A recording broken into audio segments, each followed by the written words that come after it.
ร้านเปิดดอกลูกครูหนึ่งจำร้านเปิดดอกมัดเนี่ยตัวสนาแต่งออกเนียอัตมาเพียบชมูอาร์ตเพเระខ្ញុំបាទឈ្មោះរឹមសត្យានាងខ្ញុំឈ្មោះវងលីណានាងខ្ញុំឈ្មោះវ៉ាវ៉ាន់ឌីនាងខ្ញុំឈ្មោះរិនរតនា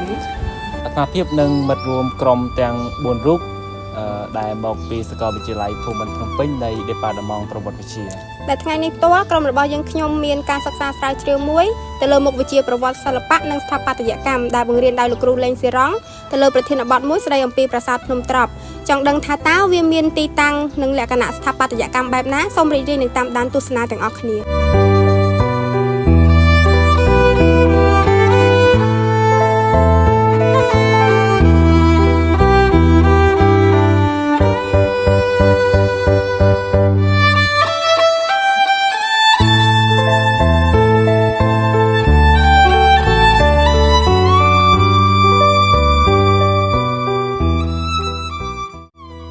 គុំអ្នកទាំងអស់គ្នាមកកាន់ដំណើរសិក្សាស្រាវជ្រាវរបស់ក្រុមនិស្សិតប្រវត្តិវិទ្យាយើងខ្ញុំឆ្ពោះទៅកាន់ប្រាសាទភ្នំត្រប់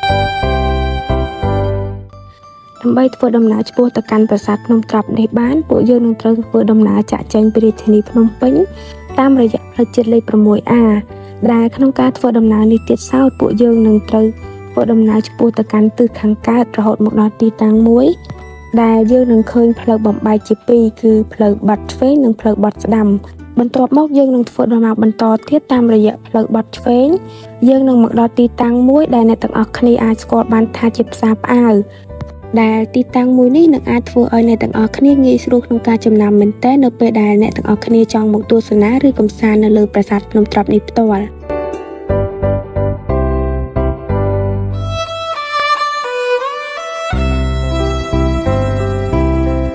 នៅក្នុងវីដេអូនេះក៏ខ្ញុំចង់បញ្ជាក់ទៅអ្នកទាំងអស់គ្នាផងដែរពីទីតាំងលម្អិតនៃប្រាសាទភ្នំត្រប់នេះចំពោះប្រាសាទភ្នំត្រប់នេះគឺស្ថិតនៅក្នុងឃុំត្រប់ស្រុកបាធាយនៅក្នុងខេត្តកំពង់ចាមនេះផងដែរដែលយើងធ្វើដំណើរពីរាជធានីភ្នំពេញប្រមាណត្រឹមតែ80គីឡូម៉ែត្រប៉ុណ្ណោះយើងនឹងទៅដល់ទីតាំងនៃប្រាសាទភ្នំត្រប់នេះផ្ទាល់នៅពេលដែលអ្នកទាំងអស់គ្នាធ្វើដំណើរមកដល់ទីតាំងតាផ្អើលនេះយើងនឹងក្រឡេកមកមើលនៅខាងឆ្វេងដៃនោះយើងនឹងឃើញនៅផ្លូវក្រាកៅស៊ូតូចមួយដែលស្ថិតនៅចំហៀងដៃរបស់អ្នកទាំងអស់គ្នាបន្តមកទៀតយើងនឹងធ្វើដំណើរជាបន្តតាមផ្លូវក្រាកៅស៊ូតូចនោះប្រមាណជា18គីឡូម៉ែត្រទៀតដើម្បីធ្វើដំណើរទៅដល់ទីតាំងនៃប្រាសាទភ្នំត្រប់នេះផងដែរហើយនៅក្នុងការធ្វើដំណើរនេះទៀតសោតពួកយើងក៏អាចគយគន់នៅទិដ្ឋភាពតាមដងផ្លូវដែលអមជាមួយនឹងផ្ទះប្រជាពលរដ្ឋតាមភូមិក៏ដូចជាវាលស្រែដ៏ខៀវស្រងាត់នេះជាដើម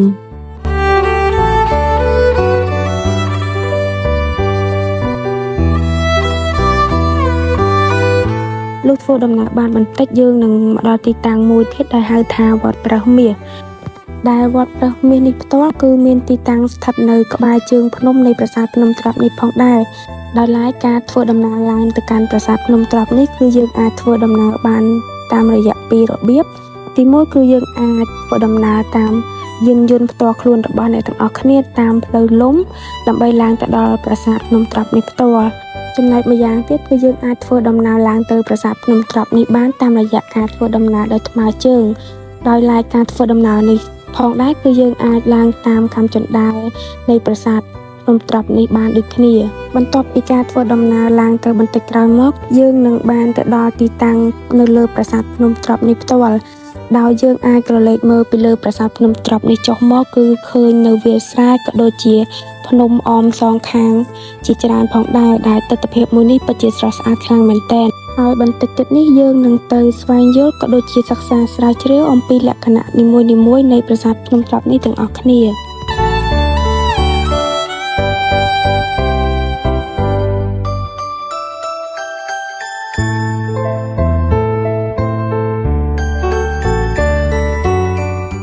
ប្រវត្តិប្រាសាទភ្នំត្រប់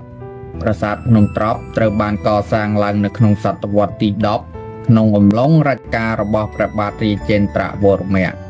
ដោយផ្អែកទៅលើការប្រវត្តិនៃសិលាចារឹកប្រាសាទភ្នំត្រប់ដែលចុះលេខសម្គាល់ K94 ដែលដំបូងឡើយសិលាចារឹកនេះស្ថិតនៅទីតាំងប្រាសាទនេះផ្ទាល់នេះបើយោងតាមលោកសុកសដេសបានអះអាងថាសិលាចារឹកប្រាសាទភ្នំត្រប់បានតោងជាប់មេទ្វារខាងជើងច្រកចូលប្រាង្គកណ្ដាលប៉ុន្តែក្រោយមកគេបានយកទៅរក្សាទុកនៅសារមន្ទីរជាតិក្រុងភ្នំពេញដោយចុះលេខសម្គាល់ D75 ហើយចុងក្រោយគេបានដឹកជញ្ជូនយកទៅរក្សាទុកនៅមន្ទីរអភិរក្សដ្ឋានអង្គររហូតមកដល់ពេលបច្ចុប្បន្នសិលាចារឹកនេះបានចារឹកជាភាសាសំស្ក្រឹតចំនួន12បន្ទាត់ឬជា3ស្លោកនិពន្ធតាមបែបកំណាព្យបសន្តតិលកឆន្ទៈ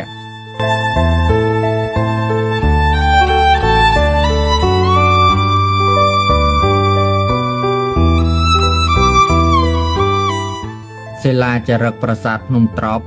ហេ94នេះផងដែរក៏បានរៀបរាប់ឲ្យយើងដឹងអំពីប្រវត្តិនៃការកសាងសំណង់ប្រាសាទនៅលើកំពូលភ្នំត្រប់ដើម្បីឧទ្ទិសទៅដល់ព្រហ្មញ្ញសាសនាដែលរួមមានដូចជានៅក្នុងឆ្នាំមហាសករាជ875ដែលត្រូវនឹងឆ្នាំ953នៃគ្រិស្តសករាជគេបានកសាងប្រាសាទឬប្រតិស្ថានព្រះបដិមាស្រីបត្រួយេស្វរៈនៅលើកំពូលភ្នំត្រប់នេះហើយនៅក្នុងឆ្នាំមហាសករាជ882ដែលត្រូវនឹងឆ្នាំ960នៃគ្រិស្តសករាជស្រីភតិវិក្រមក៏បានកសាងប្រាសាទឬប្រតិស្ថានព្រះអច្ចៈបន្ទាប់មួយទៀតនៅលើកំពូលភ្នំនេះនិងចុងក្រោយនៅក្នុងឆ្នាំមហាសករាជ884ដែលត្រូវនឹងឆ្នាំ962នៃគ្រិស្តសករាជគេបានកសាងប្រាសាទឬប្រតិស្ថានព្រះបដិមាឧបេន្ទ្រៈបន្ថែមមួយទៀតនៅលើកំពូលភ្នំត្រប់នេះផងដែរទាំងនេះបានផ្ដល់ព័ត៌មានឲ្យយើងដឹងអំពីការតម្កល់ព្រះនៅក្នុងប្រាសាទក្នុងរជ្ជកាលរបស់ព្រះបាទរាជេន្ទ្រវរម័ក្រម្យ៉ាងវិញទៀតយើងសម្គាល់ឃើញថាបើទោះបីជាចម្លាក់នៅលើជញ្ជាំងប្រាសាទភ្នំត្រប់បង្ហាញអំពីទេពនៅក្នុងព្រះពុទ្ធសាសនាវជ្រយានក៏ពិតមែនប៉ុន្តែព័ត៌មានសិលាចារឹកដែលយើងរកឃើញនៅទីនេះបានបញ្ជាក់បន្ថែមថានៅទីនេះក៏បានប្រតិបត្តិឬអត្ថិភាពនៃព្រហ្មញ្ញសាសនាផងដែរ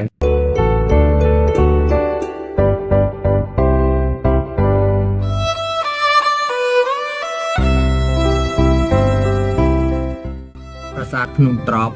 ក៏មាននិរន្តរភាពតាំងពីសម័យអង្គររហូតមកដល់សម័យក្រោយអង្គរផងដែរតាមរយៈការជួសជុលនិងការធ្វើកំណែរបស់ក្រសួងវប្បធម៌និងវិចិត្រសិល្បៈក្នុងឆ្នាំ2017គេបានរកឃើញនៅភាជន៍ដាក់អាទិធាតុមួយចំនួនដែលគេបានបញ្ចុះនៅជុំវិញប្រាសាទក្នុងគោលបំណងដើម្បីភ្ជាប់និស្ស័យរបស់ពួកគេទៅជាមួយនឹងអាទិទេពដែលវាជាជំនឿបែបបុរាណសម្រាប់មនុស្សសម័យក្រោយអង្គរនិងប្រជាជនដែលរស់នៅជុំវិញប្រាសាទនេះផ្ទាល់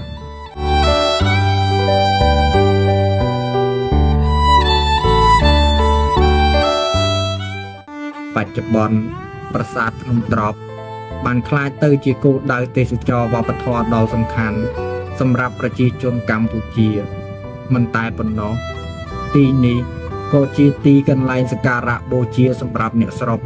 ដែលតែងតែមកបន់ស្រន់លក្ខណៈបុគ្គលក្តីឬធ្វើពិធីរួមគ្នាដើម្បីសុំសេចក្តីសុខសេចក្តីចម្រើនសម្រាប់ខ្លួនឯងគ្រួសារនិងសហគមន៍របស់ពួកគេប្រាសាទភ្នំត្រប់ជាសក្ខីភាពនៃប្រវត្តិសាស្ត្រជំនឿនិងការរស់រានរបស់វប្បធម៌ខ្មែរយើង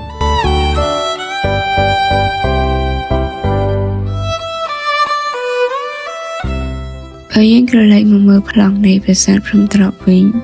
ប្រាសាទនេះត្រូវបានសាងសង់ឡើងនៅរវាងសតវត្សទី10លើកំពូលភ្នំកម្ពស់25ម៉ែត្រប្រាសាទនេះមានប្រាង្គ3ធ្វើអំពីឥដ្ឋតម្រៀបគ្នាជាជួរនៅលើខឿនថ្មបាយការ៉េមួយ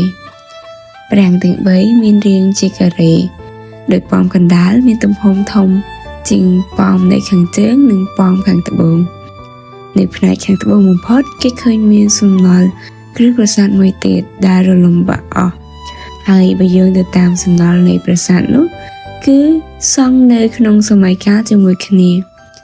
ប្រាសាទទាំង3បែរមុខទៅខាងកើតមានរាងការ៉េជ្រុងទំហំ4ម៉ែត្រសម្រាប់ប្រាង្គសងខាងហើយប្រាង្គកណ្ដាលមានទំហំ 4.5 ម៉ែត្រនៅលើជញ្ជាំងខាងក្នុងទូប្រាង្គកណ្ដាលមានចម្លាក់ក្រឡោតខ្ពស់ដូចនៅក្នុងប្រាសាទក្រវ៉ាន់ក្នុងខេត្តសៀមរាបដែរតែបែរមុខទៅរកទ្វារចូលដែលជារូបព្រះនរាយណ៍ ព្រះវិស្ណុនិងទេវីទាំងពីរអង្គនៅឆ្នាំ1902ពណ៌ខាងត្បូងបំផុតនេះនៅមានសេសសល់ស៊ុមទ្វារនិងផ្តែរមួយមានចម្លាក់ខុសប្លែកពីផ្តែរនៃប៉មទាំង3ប៉ុន្តែបច្ចុប្បន្ននេះសល់តែជើងទម្រមួយនិងរូបព្រះពុទ្ធប្រនាគសល់ត្រឹមភ្នែនធំមួយនិងតូចមួយប៉ុណ្ណោះ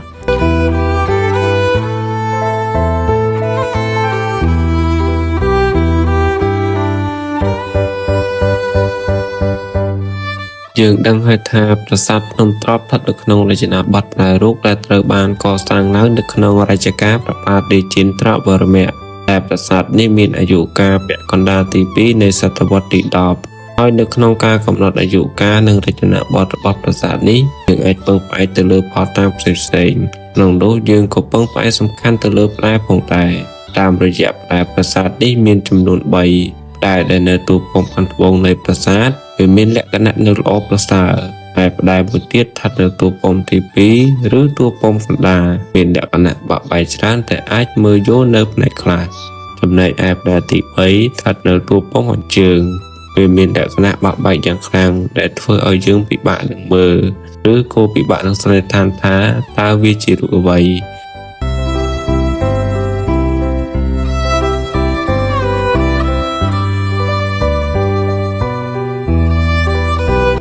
ឥឡូវនេះយើងមកមើលលក្ខណៈក្បាច់លម្អនៅលើផ្តែរប្រាសាទនេះដែលផ្នែកខ្លះនៃរចនាបថផ្តែររូបត្រូវបានចម្លងចេញពីរចនាបថមុនដូចជារចនាបថព្រះគោរចនាបថបាខែងនិងរចនាបថកកេរជាដើមប្រកបណាស់ផ្នែកខ្លះវាត្រូវបានបន្តពីរចនាបថមុនក៏ពិតមែនតែមានផ្នែកខ្លះត្រូវបានបង្កើតថ្មីផងដែរលក្ខណៈសម្គាល់ទូទៅនៅផ្តែរនេះដែលអាចឲ្យយើងដឹងថាវាស្ថិតនៅក្នុងរចនាបថផ្លែរូបយើងមកមើលផ្តែរនៅទូពំត្បូងលក្ខណៈទាំងនោះមានដូចជាបន្ទាត់ដងធ្នូជាកម្រងមែកឈើមានលម្អទៅដោយក្បាច់ស្លឹកឈើរាងដូចទំពក់នៅខាងលើនិងខាងក្រោមហើយនៅចុងដងធ្នូជាកម្រងមែកឈើមានក្បាច់ស្លឹកឈើរមូលឡើងលើដែលយើងឃើញមាននៅក្នុងរចនាបថកោះកេរផងដែរចំណែកក្បាច់ស្លឹកឈើនៅខាងលើនិងខាងក្រោមកម្រងមែកឈើមានទំហំល្អិតហើយមានគម្លាតពីគ្នាជាងមុនដែលអាចឲ្យយើងមើលឃើញផ្ទៃខាងក្រោយបានយ៉ាងច្បាស់ហើយមានក្បាច់ចិញ្ចៀនដែលភ្ជាប់ក្បាច់ស្លឹកឈើទាំងពីរចូលគ្នាផងដែរនៅលើកម្រងមែកឈើរាងកោងចោះមានរូបចម្លាក់ជារឿងទេវកថាឬទេពណាមួយនៅចំកណ្ដាលដែលមានទំហំតូចហើយរូបនេះទៀតសោតត្រូវបានគេហៅថាកញ្ចលក្ស្មីដែលបានបង្ហាញនៅក្នុងសិល្បៈខ្មែរនាសម័យអង្គរកញ្ចលក្ស្មីនេះគឺជារឿងទេវកថាមួយដែលបង្ហាញពីការលាងជំរះព្រះនាងលក្ស្មីដោយដំរីពីរក្បាលនេះតំណាងឲ្យទ្រព្យសម្បត្តិរបស់ព្រះកុបេរៈទាំងពីរគឺបត្តមនិធិនិងសង្ឃនិធិដែលនៅក្នុងសិល្បៈឥណ្ឌាត្រូវបានគេតំណាងឲ្យកម្លាំងភាពរុងរឿងនិងការអត់ធ្មត់ដែលជាភាពថ្លៃថ្នូរនៅក្នុងជីវិតក្នុងទម្រង់បែបនេះព្រះនាងអង្គុយលើបល្ល័ង្កផ្កាឈូកក្នុងឥរិយាបថពេនភ្នែនដៃទាំងពីរកាន់ផ្កាឈូកទាំងទងដាក់លើស្មាទាំងសងខាងហើយដំរីទាំងពីរនៅសងខាងយកប្រមោយកាន់ថោទឹកស្រោចពីលើព្រះនាងផងដែរលក្ខណៈនិយមមួយទៀតដែលយើងឃើញមាននៅក្នុងផ្តែររចនាបថផ្លែរូបនេះគឺការធ្វើទម្រផ្កាឈូកដែលយើងអាចនិយាយបានថាជារឿងដែលកើតឡើងវិញព្រោះនៅក្នុងរចនាបថកោះកេរ 95% ហើយដែលមិនមានការធ្វើបែបនេះ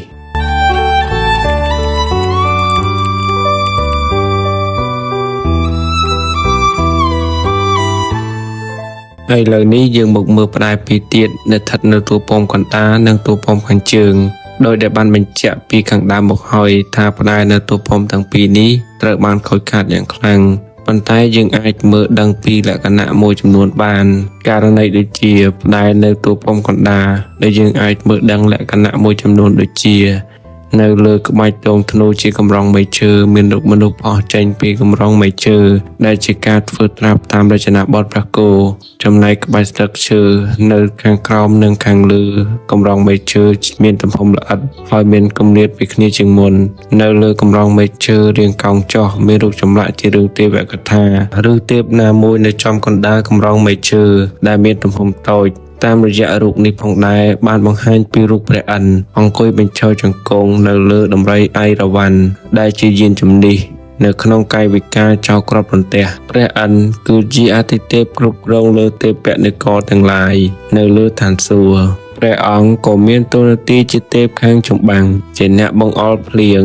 និងជាទេពប្រចាំទិសខាងកើតមានទេវកថាមួយចំនួនបានដំណើរតាក់ទងទៅនឹងព្រះឥន្ទថាមានអសុរៈឈ្មោះវរត្រៈបានប្រមូលទឹកភ្លៀងយកទៅទុកតែម្នាក់ឯងធ្វើឲ្យកើតគ្រោះរាំងស្ងួតនៅលើផែនដីដោយយល់ហេតុខាងលើនេះទើបព្រះឥន្ទយកគ្រាប់រន្ទះ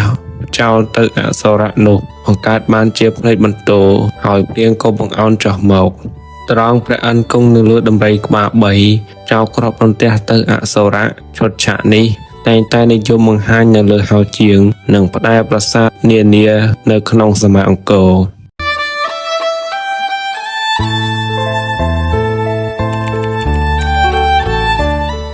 ជើងមកមើលលក្ខណៈរបស់ផ្នែកទី3វិញម្ដងដែលវាស្ថិតនៅទូពំខាងជើងនៅលើបន្ទាត់ដងធ្នូជាកម្រងមែកឈើមានលម្អទៅដោយក្បាច់ស្លឹកឈើរាងដូចទំពក់នៅពីលើនិងខាងក្រោមកម្រងមែកឈើនៅចុងកម្រងមែកឈើនេះយើងពិបាកកំណត់បន្តិចថាជារូបអ្វីតែតាមរយៈការមើលទៅលើផ្នែកត្រង់នេះនៃផ្តែរប្រាសាទមួយចំនួនដែលស្ថិតនៅក្នុងរចនាបថប្រែរូបយើងឃើញថាគេធ្វើជារូបមនុស្សជិះមកកបែកចេញមកក្រៅលក្ខណៈមួយទៀតដែលយើងអាចមើលដឹងនៅក្នុងផ្នែកនេះគឺការធ្វើទម្រផ្កាឈូក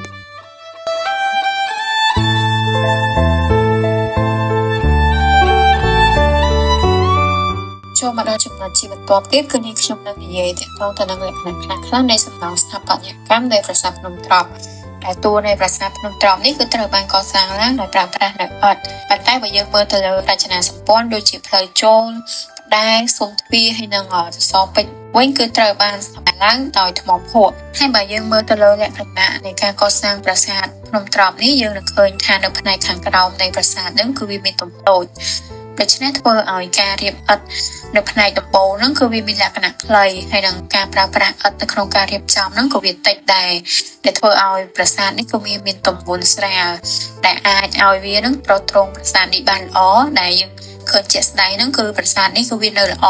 ដែលវាអត់មានការបែកបាក់ហ្នឹងច្រើននោះទេបើយើងទៅមើលអំពីលក្ខណៈនៃការរៀបចំប្រាសាទផ្នែកខាងក្នុងវិញម្ដងយើងនឹងឃើញថានៅខាងលើនៃទ្វារចូលប្រាសាទហ្នឹងយើងនឹងឃើញមានបន្ទះថ្មមួយដែលបន្ទះថ្មនេះគឺត្រូវបានគេធ្វើឡើងអំពីថ្មភក់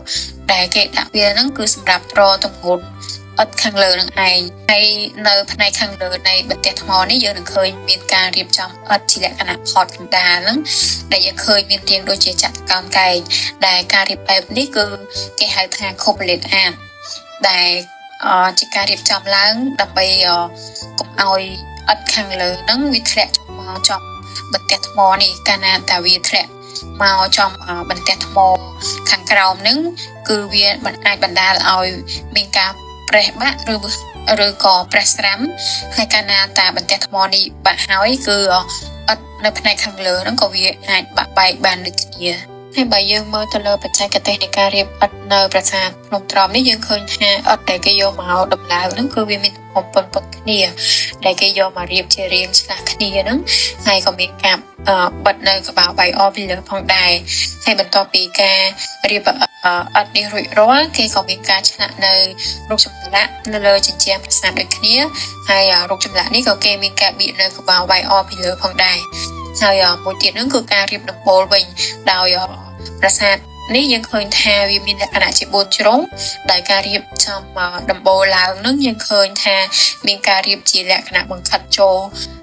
ជាបន្តបន្ទាប់រហូតដល់បិទជិតនៅផ្នែកខាងក្នុងប្រាសាទតែម្ដង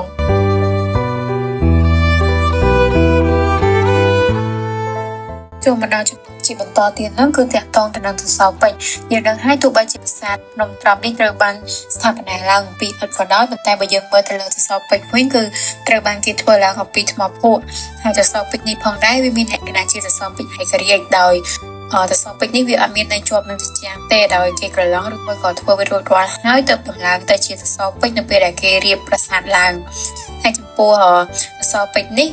ក៏ត្រូវបានគេបែងចែកទៅជា3ផ្នែកផងដែរគឺមានក្បាលសសរទូសសរហើយនិងជើងសសរហ្នឹងឯងហើយក្រៅពីនេះហ្នឹងក៏មានក្បាច់ខណ្ឌចែកនៅចំណុច1ភាគ2 1ភាគ4ហើយនិង1ភាគ8ផងដែរហើយឡើងចំពោះការកំណត់អាយុរបស់សសរពេជ្រនៅប្រាសាទភ្នំត្រប់នេះគឺគេមិនអាចកំណត់បាន 100% នោះទេថាតើវាស្ថិតនៅក្នុងរចនាបថណាមួយគេគ្រាន់តែអាចសន្និដ្ឋានបានថាវាអាចនឹងស្ថិតនៅក្នុងរចនាបថប្រែរូបដោយទីមួយនោះគឺគេមើលទៅលើការបរិច្ឆេទដែលកសាងប្រាសាទនេះគឺវាត្រូវបានកសាងឡើងនៅពាក់កណ្ដាលសតវត្សទី10ដែលវាត្រូវទៅនឹងរចនាបថប្រែរូបផងដែរហើយទី2នោះគឺគេមើលទៅលើក្បាច់មួយចំនួននៅលើសសរពេជ្រនេះផ្ទាល់គឺវាមានក្បាច់ខ្លះៗដែលវាដូចទៅនឹងរចនាបថប្រែរូបផងដែរយើងមើលទី1នោះគឺមើលទៅលើក្បាច់រង្វាន់នៅចំចំណុច1ភាគ2ដែលវាមានទំហំធំហើយបន្ទាប់មកគឺនៅត្រង់ចំណុច1ភាគ4នោះដែលវារាងតូចបន្តិចដែលវាដូចទៅនឹងរចនាបថប្រែរូបហើយមួយទៀតហ្នឹងគឺក្បាច់ស្លឹកឈើដែរក្បាច់ស្លឹកឈើនៅសសរពេជ្រនៅប្រាសាទភ្នំត្រប់នេះយើងឃើញថាវាមានក្បាច់ស្លឹកឈើដែលនៅអមសងខាងក្បាច់រង្វាន់ផងដែរនៅត្រង់ចំណុច1ភាគ2ហើយនិង1ភាគ4ហើយជាពិសេសមួយទៀតហ្នឹងក្បាច់ស្លឹកឈើនេះបើយើងមើលទៅលើផ្នែកសន្ទក់ខាងក្នុងនៃក្បាច់ស្លឹកឈើនេះយើងនឹងឃើញវាមានរាងដូចបេះដូងដែលវាដូចទៅនឹងរចនាបថប្រែរូបផងដែរហើយដោយសារតែភាពដូចគ្នាឬមួយក៏ស្តៀងគ្នាទាំងអស់នេះហើយតើគេអាចហ៊ានសន្និដ្ឋានបានថាសសរពេជ្រនៅប្រាសាទភ្នំត្រប់នេះវាអាចស្ថិតនៅក្នុងរចនាបថប្រែរូបនេះឯង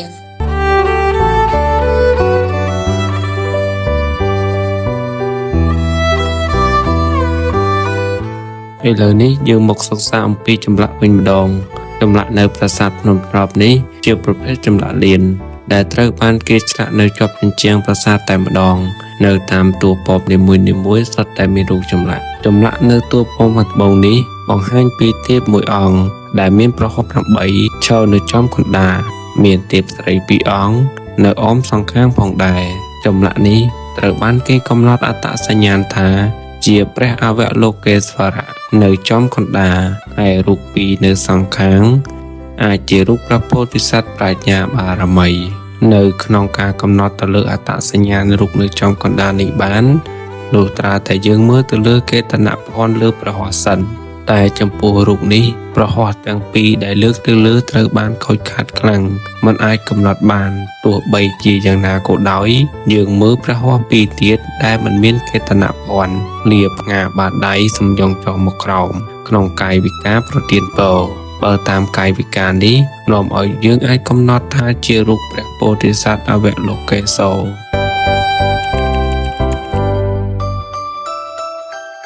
ចម្លាក់ឥដ្ឋនៅតួប៉មកណ្ដាលនេះត្រូវបានគេកំណត់អត្តសញ្ញាណថាជាព្រះពោធិសត្វអវលោកេសោនៅចំកណ្ដាលឯរូបពីរទាំងសងខាងនោះអាចជាព្រះពោធិសត្វប្រាជ្ញាបារមីដូចនៅតួប៉មខាងត្បូងដែរព្រះពោធិសត្វដែលនៅតួប៉មទាំងពីរនេះខុសគ្នាត្រង់ព្រះពោធិសត្វអវលោកេសោនៅតួប៉មកណ្ដាលមានប្រហោះតែ4ចំណែកឯនៅតួប៉មខាងត្បូងវិញមានប្រហោះទៅ18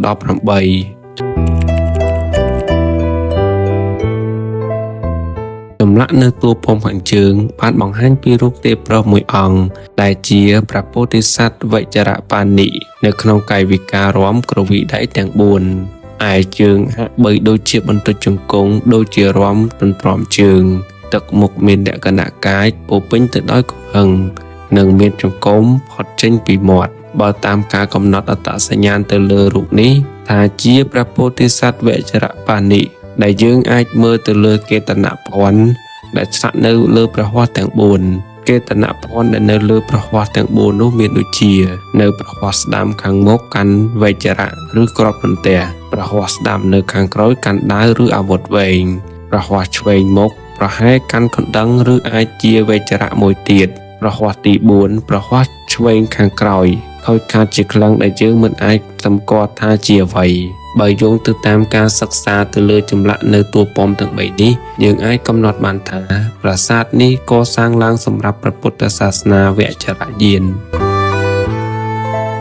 សរុបជារួមមកតាមរយៈការរៀបរាប់ដូចជាការបកស្រាយនៅលក្ខណៈសំខាន់ខាងលើបាញ់មិញនេះក៏អាចឲ្យយើងទាំងអស់គ្នាបានដឹងយ៉ាងច្បាស់អំពីទីតាំងប្លង់នៃប្រាសាទ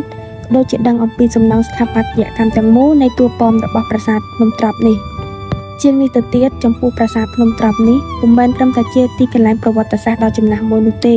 វាក៏ជាទីកន្លែងមួយដែលប្រជាពលរដ្ឋទាំងអស់គ្នាដែលរស់នៅទីនោះតែងតែនិយមទៅគោរពបូជានិងបន់ស្រន់ជាហូរហែផងដែរក្រៅពីសំណង់ស្ថាបត្យកម្មរបស់ប្រាសាទដ៏អស្ចារ្យដែលអបមកជាមួយនៅផ្តែរក៏ដូចជាសសរពេជ្រនៅក្នុងរចនាបថប្រែរូបនោះសំណង់ប្រាសាទមួយនេះក៏បានអមមកជាមួយនៅសិលាចារឹកដែលចារជាភាសាសំស្ក្រឹតមួយផ្ទាំងដែលសិលាចារឹកនោះបានឲ្យយើងដឹងអំពីព័ត៌មានមួយចំនួនដែលតាក់ទងទៅនឹងប្រាសាទពីដើមឡើយគឺមានការតម្កល់ព្រះនៅក្នុងប្រាសាទនេះនៅក្នុងរជ្ជកាលរបស់ព្រះបាទរាជេន្ទ្រវរ្ម័ននេះផងដែរអ្វីបើចម្លាក់នៅលើជញ្ជាំងអាចបង្ហាញឲ្យយើងដឹងតាក់ទងទៅនឹងទេពនៅក្នុងព្រះពុទ្ធសាសនាវជ្រយានក៏ពិតមែនក៏ប៉ុន្តែនៅតែមានការបញ្ជាក់បន្ថែមតាក់ទងទៅនឹងការប្រណិប័តអំពីព្រហ្មញ្ញសាសនានៅក្នុងរជ្ជកាលរបស់ព្រះបាទរាជេន្ទ្រវរ្ម័ននេះផងដែរដែលទាំងអស់នេះហើយគឺជាចំណុចសំខាន់ក៏ដូចជាព័ត៌មានទូទៅដែលអាចឲ្យយើងទាំងអស់គ្នាសិក្សាក៏ដូចជាស្វែងយល់ដឹងអំពីប្រាសាទភ្នំត្រាប់ទាំងមូលនេះជាចុងក្រោយនាងខ្ញុំតំណាងឲ្យសមាជិកនៃក្រុមទាំងមូលសូមសំណូមពរដល់បងប្អូនប្រជាពលរដ្ឋទាំងអស់គ្នាចូលរួមក្នុងការថែរក្សានៅកេរមរតកដូនតាមួយនេះដោយសារតែវាជាសំណង់ដ៏អស្ចារ្យមួយនៅក្នុងសំណង់ស្ថាបត្យកម្មនានាដែលមាននៅក្នុងប្រទេសយើងទុកជាសម្បត្តិវប្បធម៌ជាតិក៏ដូចជាកន្លែងសិក្សាស្រាវជ្រាវដើម្បីឲ្យប្រជាពលរដ្ឋនិងភ្ញៀវទេសចរបានទៅទស្សនាផងដែរហើយពួកយើងទាំងអស់គ្នាក៏សូមថ្លែងអំណរគុណយ៉ាងជ្រាលជ្រៅចំពោះបងប្អូនទាំងអស់គ្នាដែលបានតាមដានទស្សនានៅវីដេអូនេះតាំងពីដើមរហូតដល់ចប់